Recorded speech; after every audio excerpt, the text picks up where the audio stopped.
Morning, my dear brothers and sisters.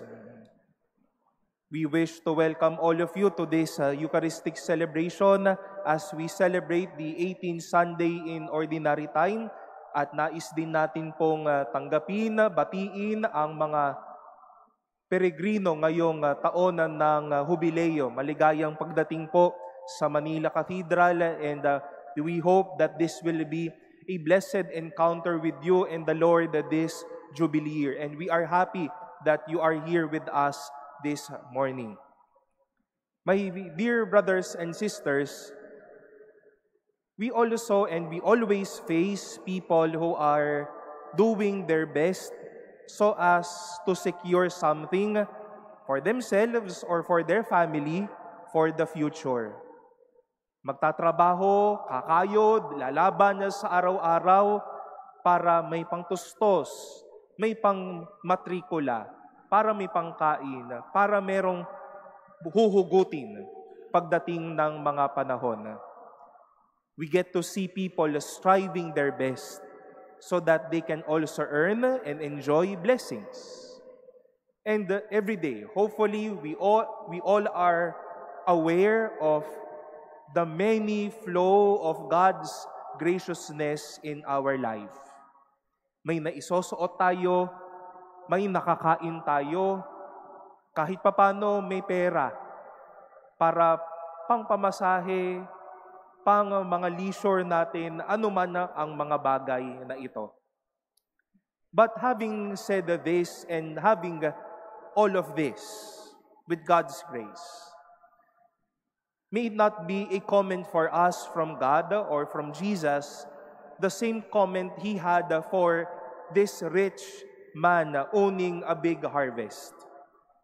Towards the end of today's gospel, he noted, "Thus will it be for all who store up treasure for themselves, but are not rich in what matters to God."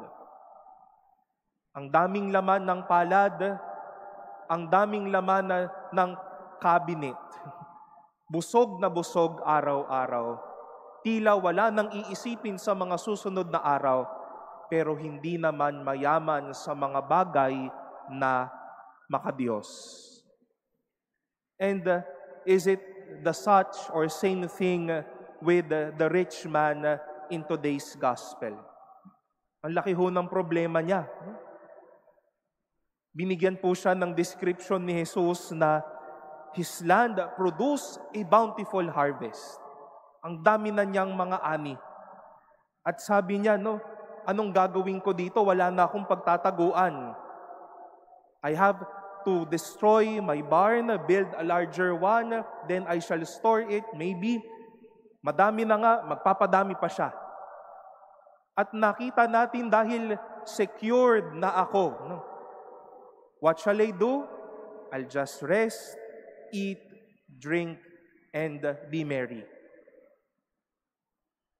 Full of treasures, but not rich with what matters about and to God. Hindi na kontento, hindi nagpasalamat dahil ang dami na niyang nakuha. At dahil ang dami niyang nakuha, hindi man lang nakaisip, baka may nangangailangan pa ng mga sobrang mga bagay na ito. At dahil enjoy na, ayan, tutungangan na lamang. Bahala kayo dyan, basta ako dito, secured. I'll just rest, eat, drink, and be merry. Full of treasures, but not with the matters about and to God. And my dear brothers and sisters, we might be caught up to the same flow of life. Thanks be to God for our efforts so that we can secure our family, our future, and our life. Thanks be to God for the graces we continue to receive. But just a strong warning for us, our hands may be so full, our pockets may be the same, our tables may be full, we may say that I am already secured for the next years of my life. pero hindi pala tayo mayaman sa mga bagay na makadiyos. Because life, my dear brothers and sisters, is not only about hard-earned things, but life is also about heart-earned matters. At ayan po yung mga bagay na makadiyos. These are the things, richness, that matters to God. Heart-earned matters. Madami pong mga estudyante at mga kabataan akong nakikita ngayon. In one way or another, I know that your budget is so tight. Kompyutado. Ito ang pamasahe. Ito ang pagkain. Ito yung pang-supplies. Pero alam ko madami sa inyo ang magtatabi kahit papano, para sa birthday ko may pangkain ako. Para sa birthday ni Mami may maiabot ako. Madami po sa atin ngayon, alam po natin ito sa Pilipinas, many are groping with a not so good income. Not everyone are enjoying the maximum income or pay. Pero dahil ito yung meron ako, kayamanan ko ito. May pangkain si misis, ang mga anak, may pangmatrikula. May mga tao sa paligid ho natin, walang-wala, walang maibigay, walang maipangtustos, pero ayan pa mismo yung mga taong mayaman sa mga bagay na makadiyos. Kahit man hindi makahulog ng kolekta, pero narito sa simbahan, nagsisimba, nagtitiwala sa Diyos, kumakanta, nagdadasal. And I hope we live that congruence, in that congruence. God has been giving us richness and blessings, but let us also live with matters about the Lord. We continue to live our happy and a simple family with my parents, with my brother, my sister-in-law, and my nephew. Ito po yung tanging something that I am proud of with how we were raised by my parents. Mama withdrew her job so that she can take care of me and eventually my younger brother. And my dad continued the hard work.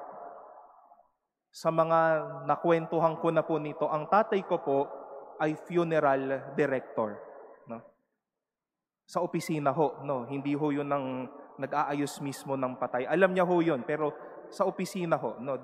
Managerial works and so. But Dad was not really receiving so much from his work. But something is clear in his mind, in their mind as well. Na hindi kami magugutom araw-araw, makagraduate kami, makita at mayakap namin ang aming pangarap. At syempre sa mga bagay na iyon, hindi rin po nila pinalagpas ang mga basic na bagay at yaman, mga bagay na makadiyos. Kapag nakita ang ninong at ninang habang naglalakad, magmamano. Kapag may kakilala, bumati. Kapag kami nakakatanda kaming kakilala, babatiin, kukumustahin. Hindi naman po mayaman na ang nanay at tatay ko, pero pinayaman nila kami sa mga bagay na makadiyos.